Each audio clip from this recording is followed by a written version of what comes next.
नहीं, मैं तो स्वीकार कर रहा हूँ, बहुत स्पष्ट रूप से नहीं, मैं झगड़ा वाला एंकर नहीं हूं, मैं स्वीकार कर रहा हूं कि कोई भी पार्टी का कोषाध्यक्ष व्यक्तिगत रूप से वैसे व्यक्ति की जमानत ले सकता है जो बहुत शालीनता का काम करता है कि किसी प्रेस कॉन्फ्रेंस में जाकर लोगों पे स्याही फेंक दे, मारे, ऐसे जली ना, तेरी भी जली ना। शिष्ट आचरणों पे तो जरूर नाराज नहीं होना चाहिए। मैं तो यही कह रहा हूं, मैं तो कह रहा हूं कि उन्होंने बहुत अच्छा काम किया स्याही फेंक के। मैंने बिल्कुल नहीं कहा कि उन्होंने उदंडता की, उन्होंने अभद्रता की, इस तरह का काम नहीं करना चाहिए। जब चलन ही ऐसा हो गया तो हम उस व्यक्ति की तारीफ क्यों ना कर दें, कर ही देते हैं, क्या फर्क पड़ता है। तो करें क्या, बोले तो बोले क्या। वाह मोदी जी, वाह वाह। संबित पात्रा जी, अब क्या कीजिएगा, कवि हैं हमारे साथ, धुआंधार बोलते हैं, कुमार विश्वास साहब। संबित पात्रा, मैं ये जानना चाहता हूं कि आपकी पार्टी पर यह आरोप लग रहा है कि आप लोग ही उकसा रहे हैं। बात तो सही है। जैसे नचिकेता का ही आप लोगों ने उसकी जमानत ली आपकी पार्टी के कार्यकर्ता ने, जिन्होंने बहुत ही भद्र बर्ताव किया था और उचित ही अरविंद केजरीवाल पर शिष्टाचार के नाते स्याही फेंकी थी। लानत है तुम लोग पे, लानत। और ऐसे अच्छे आदमी की जमानत तो लेनी ही चाहिए। तो मैं ये जानना चाहता हूं कि कहीं आप लोग तो नहीं हैं इनके खिलाफ शरारत करने के पीछे। रवीश जी, वो खिलौना छीनना, खिलौना बनाना, ये सब चीजों में बीजेपी विश्वास नहीं रखती है। नहीं, बिल्कुल। अब देखिए, तो फैमिली ड्रामा चल रही है, फैमिली ड्रामा चल रहा है। गुरु शिष्य पे नाराज है, शिष्य गुरु पे नाराज है। कभी कभी अन्ना जी कह रहे हैं कि हम आपके हैं कौन, तो केजरीवाल जी अभी तक बोल रहे थे कि हम साथ साथ हैं। कुछ भी। और ये जो ड्रामा चल रहा है इनके परिवार में चल रहा है, इससे हमारा क्या लेना देना है। मगर बहरहाल मैं एक बात बता दूं, आप भी कभी मालूम पड़ते हैं विश्वास जी। नहीं, विश्वास जी अभी बता रहे थे ना कि खिलौना छीन रहे हैं, खिलौने का जिक्र कर रहे थे। तो मैं इसमें उत्तर बता दूं आपको, जो खिलौना है ना, अब वो जाग गया है। और जिस प्रकार से अन्ना जी को इन्होंने खिलौने के रूप में प्रस्तुत किया था, अभी तक एक खिलौना बना के रखा था कि अन्ना जी तो उनको टोपी पहना के बैठा दिया कि आप 13 दिन अनशन कर दो, आप भले इंसान हो, आप हिंदुस्तान को। मैं समझ गया हूं संबित दोस्त, संबित भाई, अन्ना जी वो फेंकता है साला। रहे। अब मुझे समझ में आ गया कि अन्ना यहाँ खिलौना बन गए हैं और खिलौना वो चांद है जिसे मजदूर अपनी नजर से देखता है और आशिक अपनी नजर से। मेरे इस सरल हिंदी में इस सवाल का जवाब दे दें, जितने बढ़िया तरीके से आपने कुमार विश्वास को घेरा है। करवाली बेइज्जती तो करना है कि ये नचिकेता की जमानत जो आपकी पार्टी के कार्यकर्ता ने ली है, व्यक्तिगत स्तर पर ही ली होगी, कुछ काम व्यक्तिगत भी होते हैं, क्या ये जाहिर नहीं करता कि आप लोग भी इस अच्छे प्रयास के पीछे हैं?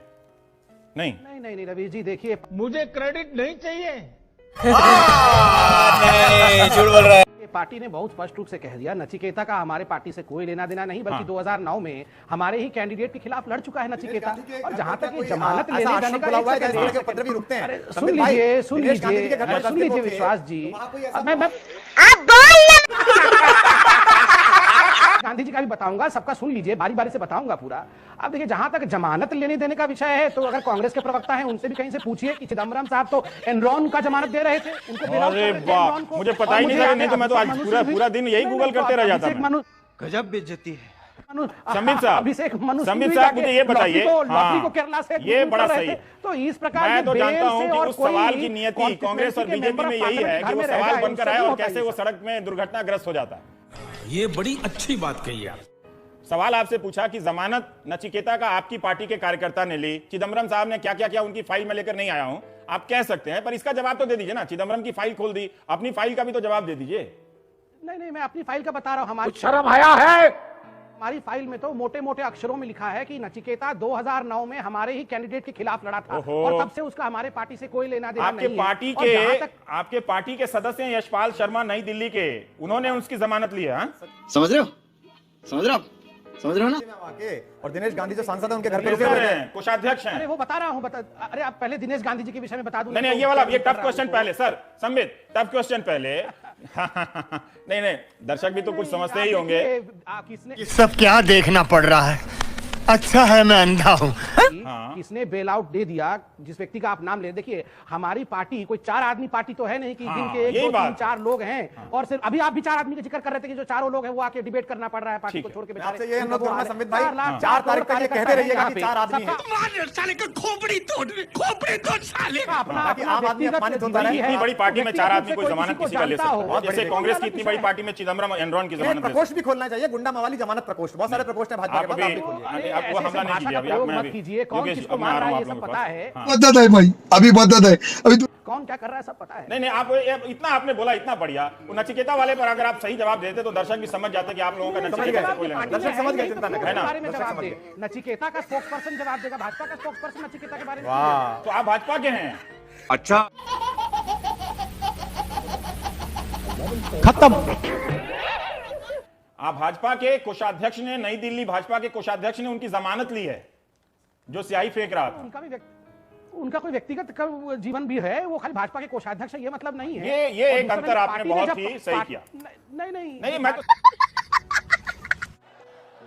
हिपोक्रेसी की भी सीमा होती है। मैं तो स्वीकार कर रहा हूं, बहुत स्पष्ट रूप से नहीं, मैं झगड़ा वाला एंकर नहीं हूं। मैं स्वीकार कर रहा हूं कि कोई भी पार्टी का कोषाध्यक्ष व्यक्तिगत रूप से वैसे व्यक्ति की जमानत ले सकता है जो बहुत शालीनता का काम करता है, कि किसी प्रेस कॉन्फ्रेंस में जाकर लोगों पे स्याही फेंक दे, मारे, ऐसे। आपने मेरे दिल की बात बता दी। अन्ना के आरोपों से आप लोग इतने विचलित क्यों हो जाते हैं? कि हम रॉबर्ट वाड्रा पे सवाल उठाते हैं, सलमान खुर्शीद पे सवाल उठाते हैं, तो उस कुल से जो वेतन पाता हो व्यक्ति, वो मालिक पर अगर आप उंगली उठाएंगे तो वो तो आपके ऊपर हमला करेगा, इसमें कोई दिक्कत नहीं। जब मैं अन्ना के पास पहुंचा तो उन्होंने मुझे पोस्टर दिखाया जिसमें अरविंद का और अन्ना का चेहरा लगा हुआ है, देश संकट में है और उनको कुछ लोग देकर आए। आप देखिए, छोटे बच्चे से रवीश आप खिलौना छीनिए तो वो पूरी ऊर्जा लगा देता है उस खिलौने को बचाने के लिए। तो जिन समुदायों के पास, जिन ग्रुप के पास ये सत्ता संग्रहित है और केंद्रित है, और जो मुख्य मुद्दों पर जाना नहीं चाहते, उनसे सत्ता खिंच रही है। जब ये खिंच रही है तो वो हर तरह की खींच अपना रहे हैं। ये बात है। अरे सर, क्या बात है? वो ये नहीं किसे खींच रहे हैं? खिलौने को खींच रहे हैं या अन्ना को खींच रहे हैं? देखिए, वो खिलौने के माध्यम से बहुत सारे काम करने की कोशिश कर रहे हैं। सवाल सरल हिंदी में सरल सवाल है, वो खिलौने को खींच रहे हैं आपसे या अन्ना को खींच? वो खिलौने को खींच रहे हैं, वो सत्ता को खींचना चाहते हैं। वो कौन है जो अन्ना को इतना उकसा रहा है? किसने? अच्छा कहा कि अरविंद का फोन व्यस्त है, क्योंकि मैंने उनसे कहा कि आपका सेवक बात नहीं करा रहा है, हमारी आज भी बात नहीं कराई। तो कुछ लोग हैं जो वहां इन्वेस्ट कर रहे हैं इस काम में, कि 2-4 करोड़ यहां लगा दो। क्या फर्क पड़ता है? आप जब अन्ना से अलग हो चुके हैं तो आपके रास्ते अलग, उनके रास्ते अलग। वो क्या बोल रहे हैं, आप इतने भावुक क्यों हो जाते हैं कि उम्मीदवारी ही वापस लेने लगते हैं? शाबाश बेटा।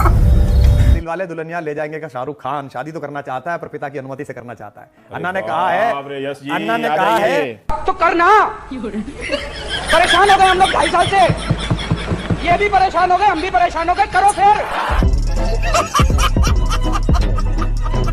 Light me up with a bright smile on now. Put me in the dark, so won't get lost now. To the moonlight.